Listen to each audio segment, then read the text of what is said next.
The first man Danny Mercer ever paid to pretend to love him was 7 minutes late and carrying 2 coffees. "Before you say anything," the stranger said, setting 1 cup in front of Danny. "Priya told me you drink it black." Danny looked at the coffee, then at the man taking the chair across from him. "That feels like information I should have approved for release." "Good. We already have chemistry." Miles Carter smiled like someone accustomed to walking into unfamiliar rooms and finding his place before anyone noticed he had been looking for it. He was 30, according to Priya, an event host and improv instructor who had apparently built an entire freelance career around making awkward situations less awkward. Danny had spent the previous night hoping that description was exaggerated. It was not. He slid a printed sheet across the coffee shop table. Miles picked it up. "Boyfriend briefing," he read. "You titled it? Organization prevents mistakes. Does it prevent fake boyfriends from quitting before page 2? There is only 1 page. Excellent retention strategy." Danny took a drink of coffee to hide a smile. 3 days earlier, his biggest professional problem had been choosing between 2 versions of a restaurant campaign. Then Lauren Briggs from North Star Hospitality had called about the test weekend at his parents' Lakeside Inn. Danny had offered to photograph a sample couple's getaway campaign, hoping it would prove he could handle the group's year-long photography contract. During an earlier meeting, he had casually said, "We are heading out there Friday," meaning himself and Priya's production team. Lauren had smiled and said she would love to include Danny and his boyfriend in a few lifestyle test shots. Danny could have corrected her. Instead, he had said, "Sure." Now Miles was reading the consequences. "So," Miles said, "we met through Priya." "True. You are a food photographer." "Also true. I work events and teach improv." "True again." Miles tapped the paper. "Your fake relationship contains suspicious amounts of reality. Fewer details to remember. And I hate olives." Danny glanced down. "That was a guess. I actually hate olives." Miles leaned back. "This is getting unsettling." Danny pointed toward the lower section. "Boundaries. Public hand-holding only when useful. Normal affectionate body language. Separate rooms at the inn. No kissing required. Either of us can stop any physical contact immediately. The job ends Sunday at 6. Miles read the section carefully, and his joking expression settled into something more attentive. "Good." He tapped the rate Danny had written beside the schedule. "Travel and meals covered?" "Yes." "Then I am comfortable with it." Danny relaxed by perhaps half an inch. Miles noticed. Of course he noticed. He pulled a pen from his jacket pocket. "One problem." "What?" "You have 6 rules, but none addressing the most obvious risk." Before Danny could stop him, Miles wrote beneath the final line in quick block letters. "Rule 7. Try to look like you actually like me." Danny stared at it. Then he took the pen, circled the sentence, and added 1 word underneath. "Professionally." Miles laughed loud enough that the woman at the next table looked over. "You are going to be fun. I am hiring you specifically so I do not have to be." They spent another 20 minutes covering practical details. Danny's parents, Tom and Elaine, his older sister, Claire, the inn, the client, the photography schedule. Miles asked sharp questions without turning the meeting into an interrogation. By the time Danny closed his laptop, the arrangement almost seemed manageable. Miles folded the briefing sheet and slipped it into his jacket. "One last thing." Danny reached automatically for his phone. "Is this about scheduling?" No, Miles's voice had lost its playful edge.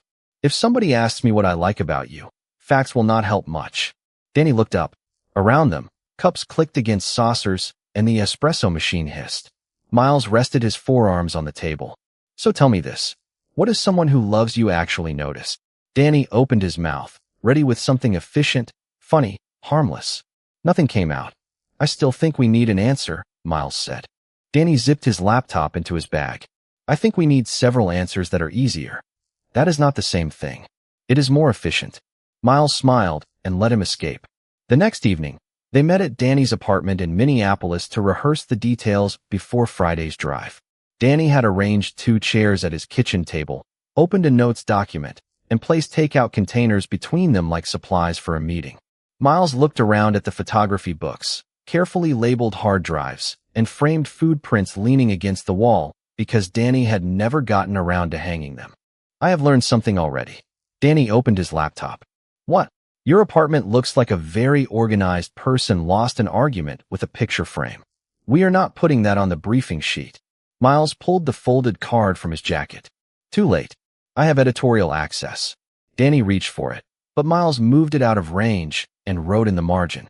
Framed art. Aspirational. You realize I am paying you, which makes this excellent customer service. They worked through the basics. Danny preferred pancakes to waffles.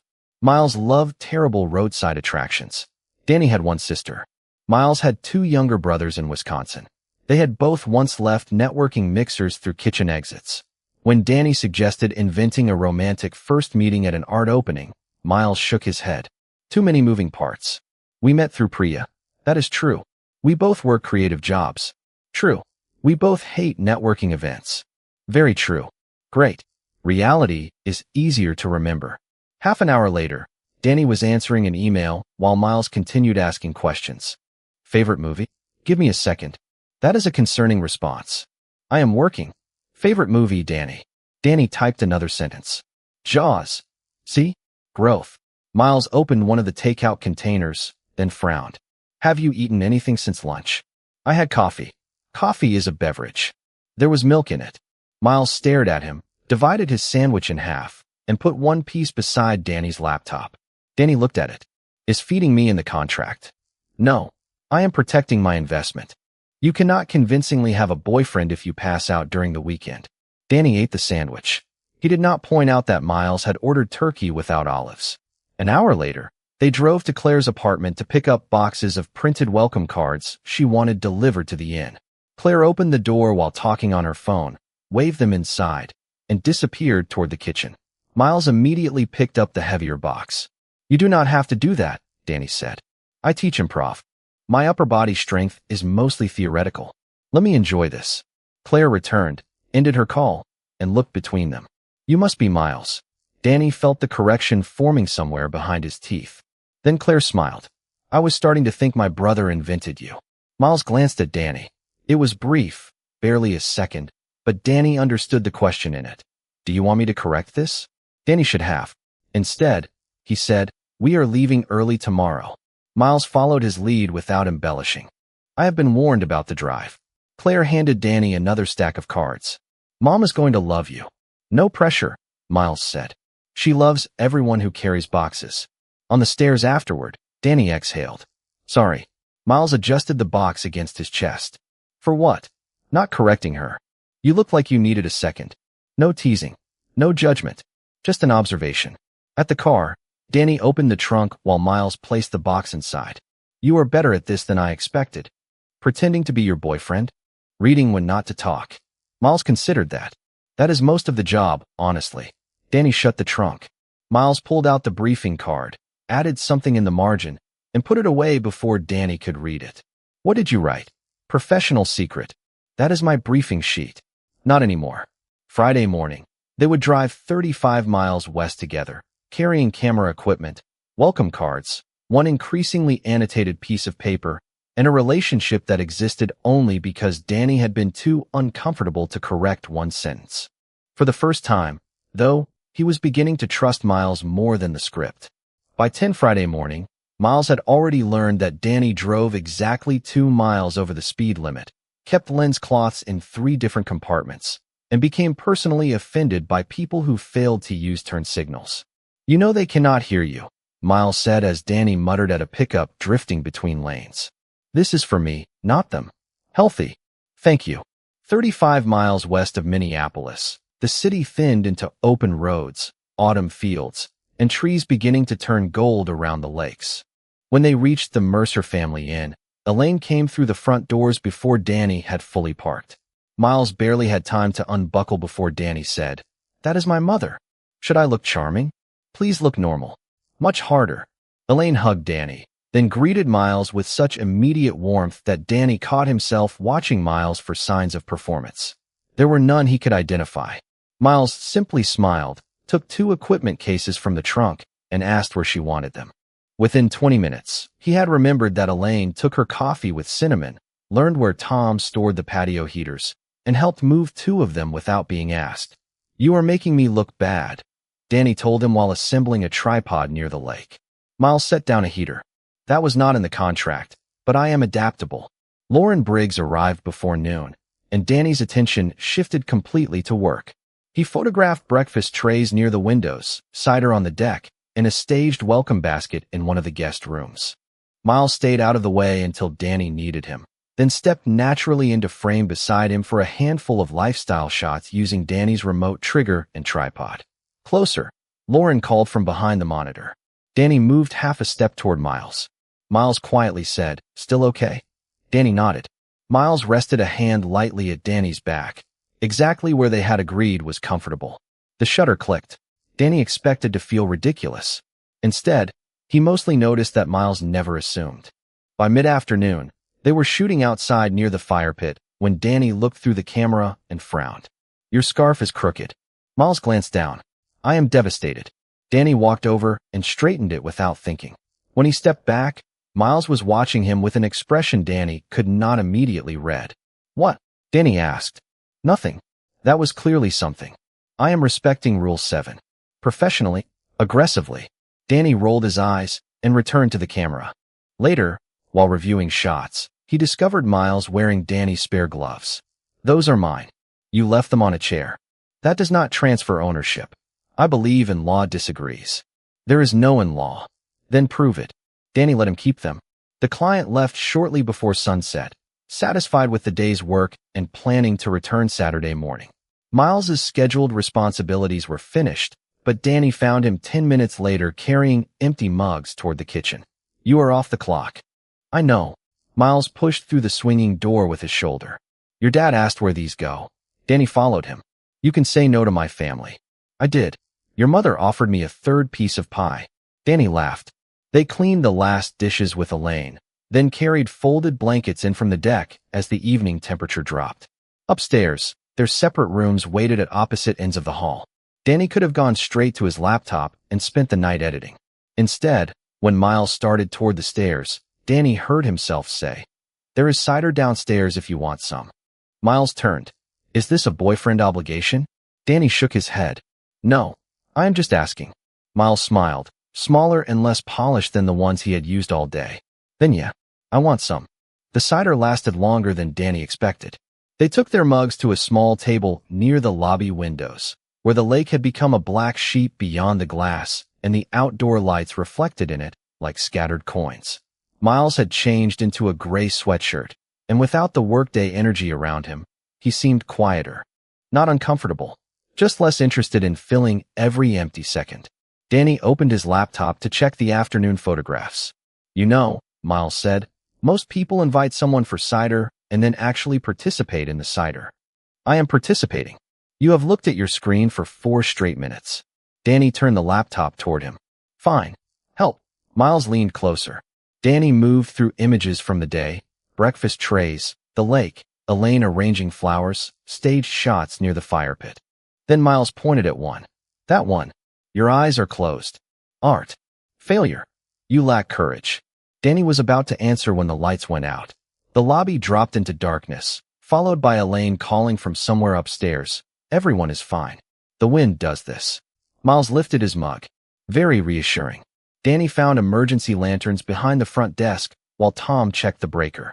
A storm had moved over the lake, rain tapping harder against the windows as wind pushed branches against the roof. Elaine and Tom eventually went upstairs after confirming the outage was affecting several properties nearby. Danny returned to his laptop, now glowing beside a lantern near the fireplace. "Battery?" Miles asked. 83%. "Of course you know." Danny began backing up the day's files to an external drive. Miles watched the progress bar for a moment. "I used to spend a lot of nights like this. Backing up photographs. Waiting backstage." Danny looked over.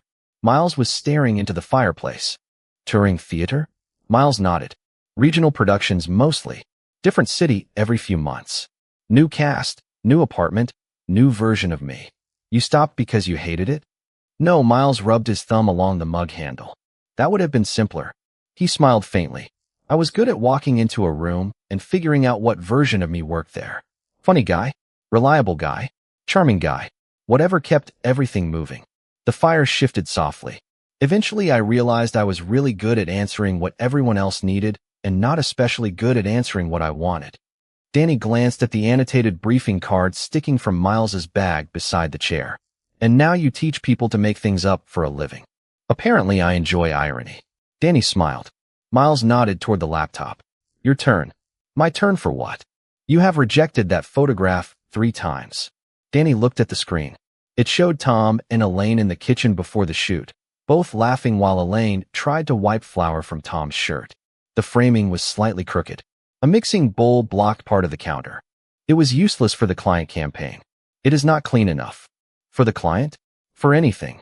Miles studied him rather than the photograph. If nobody were paying you, which one would you keep? Danny clicked to the next image. Then the next. He stopped. That is an unfair question. Probably. Miles did not offer an answer for him. He simply took another drink of cider. Rain moved across the windows while Danny continued sorting photographs. But 10 minutes later, he went backward through the folder. He found the kitchen image again. This time, instead of rejecting it, he gave it 5 stars. Miles noticed but said nothing. The power returned a few minutes later, flooding the lobby with ordinary light. Danny blinked at the sudden brightness. Miles stood and collected their empty mugs. You coming up? In a minute. After Miles disappeared toward the kitchen, Danny looked once more at the imperfect photograph of his parents laughing. Then he glanced toward Miles's abandoned chair, where the briefing card remained half visible from his bag. Tomorrow, Lauren would return, the cameras would come back out, and Miles would once again have a role to play. Danny was beginning to wonder which version of him appeared when nobody needed one. By Sunday afternoon, Danny had stopped checking whether Miles was doing a convincing job. That should have made everything easier. Instead, it made the last few hours strangely difficult to categorize. Lauren finished reviewing the final shots shortly after 3 and closed her tablet with a satisfied smile. This gives me exactly what I needed, she told Danny. Send me the selects Tuesday, and we will talk next steps. Danny nodded with practiced calm, although the possibility of the year-long contract immediately started rearranging numbers in his head. You will have them. Lauren thanked Tom and Elaine, waved to Miles, and drove away beneath a clear sky that looked nothing like Friday night's storm. The formal shoot was over. Miles was still technically working until 6, but there was no audience left to convince. He helped Danny carry light stands toward the car anyway. I believe this is where you give me a glowing performance review, Miles said. Your scarf continuity was inconsistent. Cruel. You also stole company gloves. Those gloves found a better life. Danny smiled as he folded a reflector. You were good. Miles looked at him. Professionally, Danny hesitated just long enough for Miles to notice. Do not make it weird. I would never. Elaine called from the porch that they had forgotten one reflector near the dock. Danny volunteered before she finished the sentence, and Miles followed him down the narrow path toward the lake. Fallen leaves moved across the grass in the afternoon breeze. At the dock, the silver reflector had wedged against a bench. Miles picked it up and held it over his head. Our final mission. Please never call photography equipment a mission again. You hired an improv teacher. This is the risk you accepted. Neither turned back immediately. The lake was calm after the weekend weather, the water reflecting pale October sunlight. Danny sat on the edge of the bench. Miles lowered the reflector and leaned it against the railing. 3 hours left, he said. Until what? My transformation back into a private citizen. Danny laughed. You survived Rule 7. Barely. My commitment to looking like I liked you was exhausting. Your invoice will reflect the hardship. Miles smiled, but the joke did not quite land the way it usually did. Danny noticed the pause afterward. You okay? Yeah. Miles looked across the water, just turning the volume down. Danny remembered the dark lobby, the lantern beside Miles's face, and the way he had described becoming whatever a room needed. Miles opened his mouth, probably reaching for another joke. Then he stopped. Danny watched the familiar charm disappear before it fully arrived. You do not have to be on right now, Danny said. Miles turned toward him. For once, Danny could not tell what he was thinking. I know, Miles said quietly. Danny nodded, suddenly aware of how close they were standing. Good. Miles looked down, then back at him. Danny felt the silence become something he did not know how to organize. He stepped slightly to the side, ready to rescue both of them with movement. Miles reached for his hand. Not quickly, not as part of a joke. Danny stopped. Miles gave him enough time to pull away. Danny did not. Miles leaned in and kissed him, brief and gentle, nothing like the staged affection they had practiced for cameras. Then he stepped back immediately, releasing Danny's hand. The lake remained still. Somewhere near the inn, Tom closed a car door. Danny stared at Miles. His heart seemed to have forgotten the concept of professional pacing. Was that part of the job? Miles's expression was nervous now, almost startlingly so. No, one word, and suddenly the entire weekend changed shape. The hand at Danny's back during photographs had belonged to the contract. The sandwich, maybe not. The cider had not. The conversations by the fire definitely had not. And this had happened with no client, no family, no camera, and no reason to make anyone believe anything. Danny looked toward the inn, then back at Miles. Neither tried to name what had just happened. At 6 o'clock, the job would end exactly as written. For the first time all weekend, Danny wished the briefing sheet had included instructions for what came after. At 6 o'clock, nothing dramatic happened. No alarm sounded. Miles did not turn back into a stranger. Danny's phone simply showed 6 p.m. while they loaded the last camera case into his car, and both of them became extremely interested in whether the trunk was packed efficiently. "That light stand can move left," Miles said. "It is fine. You have spent 3 days correcting the position of everything within 10 feet of you. I am growing." Miles smiled. They drove back toward Minneapolis with music playing quietly between them. Neither mentioned the dock. At Miles's apartment, Danny helped unload his bag, even though Miles clearly did not need assistance. "So," Miles said on the sidewalk. Danny waited. Miles looked almost amused by his own hesitation. "Text me when you get home?" It was such an ordinary request that Danny felt some tension leave his shoulders. Yeah, he did. Then Miles texted him Tuesday to ask whether Lauren liked the selects. Danny answered, and somehow the conversation continued until midnight. 2 days later, Miles came over with takeout while Danny edited. The following Saturday, they wandered through a farmer's market, where Miles bought apples he claimed were emotionally superior to grocery store apples. Danny spent 15 minutes explaining why that sentence meant nothing and carried the bag anyway. The next week, Danny sat in the back of Miles's improv class while Miles tested a new exercise. Afterward, Miles found him waiting in the hallway. "You stayed. You said you wanted feedback. I expected 3 bullet points by email. I have 7. Miles groaned. They still had not kissed again. Strangely, Danny did not mind. The space between them was becoming less about anticipation and more about accumulation. Shared meals, messages about nothing. Miles leaving a phone charger at Danny's apartment. Danny learning that Miles always ordered extra napkins and never remembered where he put them. Then, on a Wednesday morning 2 weeks after the inn, Lauren called. Northstar Hospitality wanted Danny for the year-long contract. The number she named made him sit down. It was enough to stabilize his freelance income, build savings, maybe finally rent the small studio space he had been watching online. Then she explained the schedule. Regional properties. Several overnight shoots. 2 or 3 weekends most months. Danny thanked her, asked for the written offer, and stared at his kitchen wall after the call ended. That afternoon, Miles texted, "Final interview Friday." Danny called immediately. "For the Arts Center?" "Full-time community program coordinator," Miles said. "Benefits. Predictable income. Actual co-workers who might notice if I disappear." Danny smiled. "You want it?" "I really do." "Then you should get it." There was a pause. "And you?" Danny told him about Northstar. Miles sounded genuinely happy. "That is the contract you wanted." "Yeah." "So why do you sound like someone assigned homework?" Danny looked at the calendar open on his laptop. Weekends highlighted. Travel blocks. Deadlines. "Because it is going to be a lot." "Okay." Miles waited. Danny could have said the next thing plainly. "I am worried there will not be enough time for us." Instead, he reached for the safer version. "Maybe we should keep this uncomplicated for now." Silence. Not long, but different from the silences they had learned to enjoy. "Sure," Miles said eventually, his voice lighter than before. "We are good at uncomplicated." Danny knew that tone. He had watched Miles use it with nervous wedding guests, strangers at the inn, rooms that needed him easy and charming. Danny almost corrected himself. Instead, he said, "I just do not want either of us building expectations around schedules we cannot control." Makes sense. Miles made it sound effortless. That was what frightened Danny. They ended the call kindly.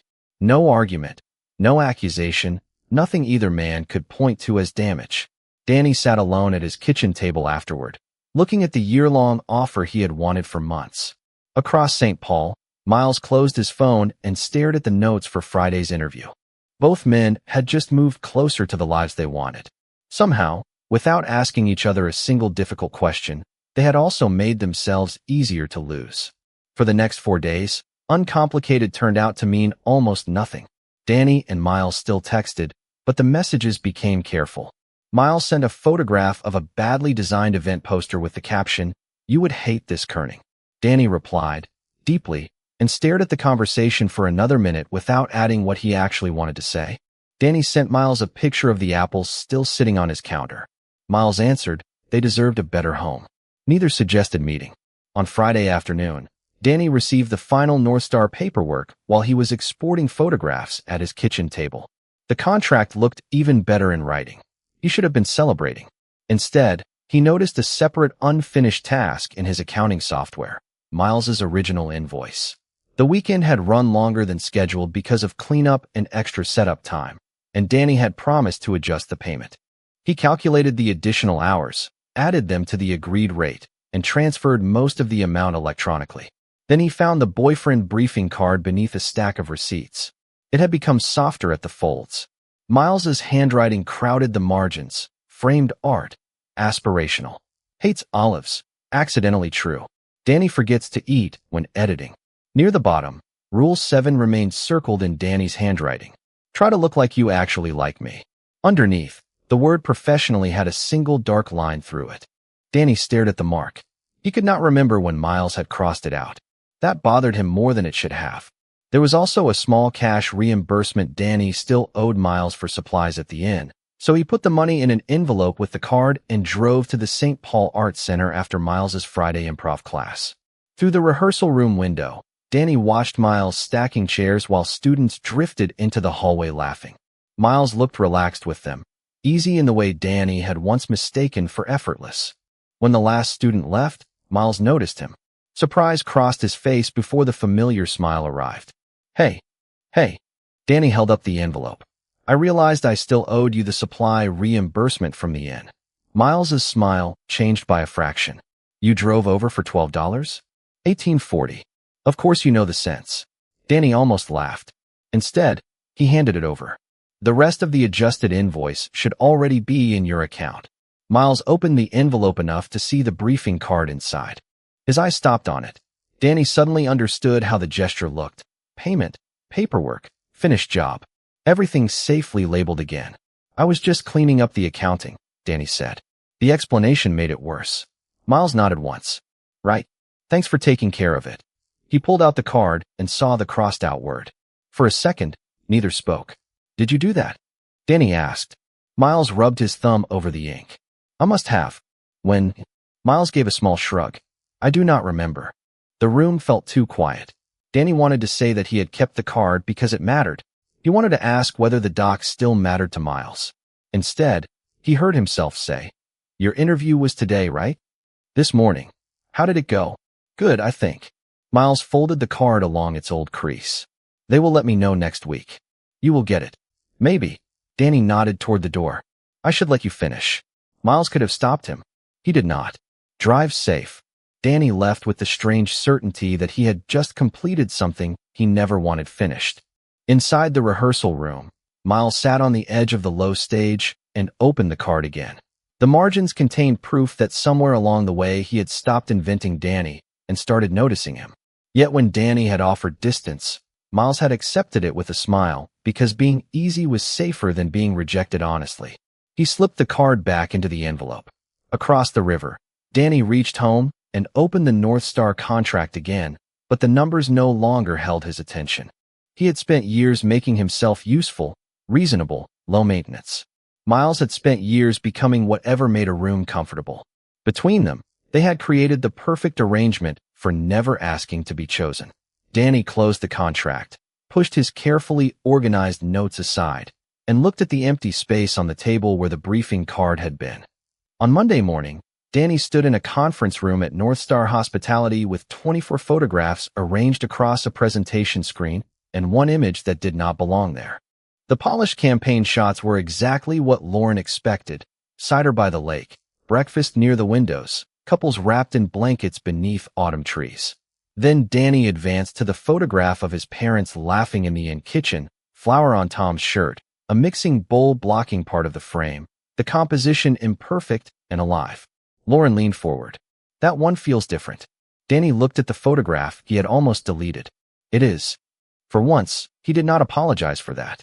By the end of the meeting, Northstar formally offered him the year-long contract. Danny thanked them, then did something the version of himself from 5 weeks earlier would have considered professionally reckless. I want the work, he said, but I need to revisit the scheduling language. Lauren raised an eyebrow. Danny kept going. He proposed protected weekends each month except during major launches, with travel dates confirmed farther in advance whenever possible. He expected resistance. Instead, Lauren studied the calendar and said, "Send me the language this afternoon." Outside the building, Danny stood in the cool October air feeling almost embarrassed by how ordinary the negotiation had been. He had spent years treating every personal need like an inconvenience that required advance forgiveness. Apparently, sometimes you could simply ask. That afternoon, he learned from Priya that Miles's final Art Center interview had ended an hour earlier.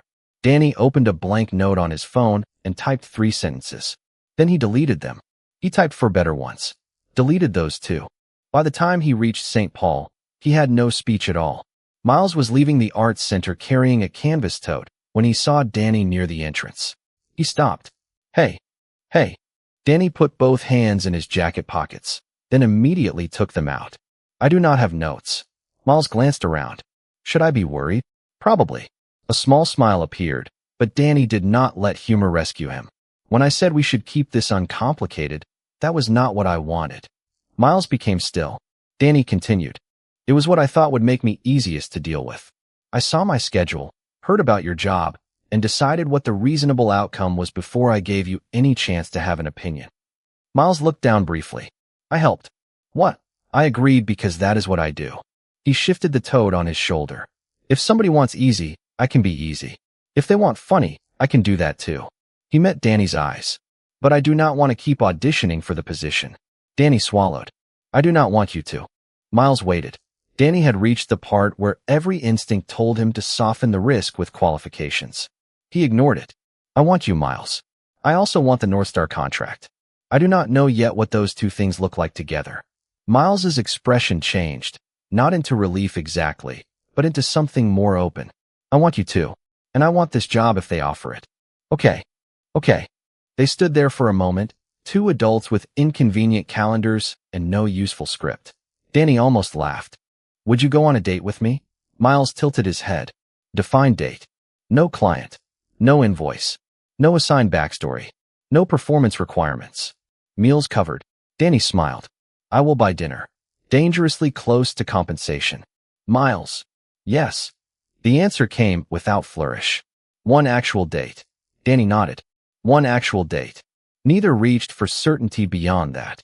Miles stepped beside him as they started toward the parking lot. When? Thursday.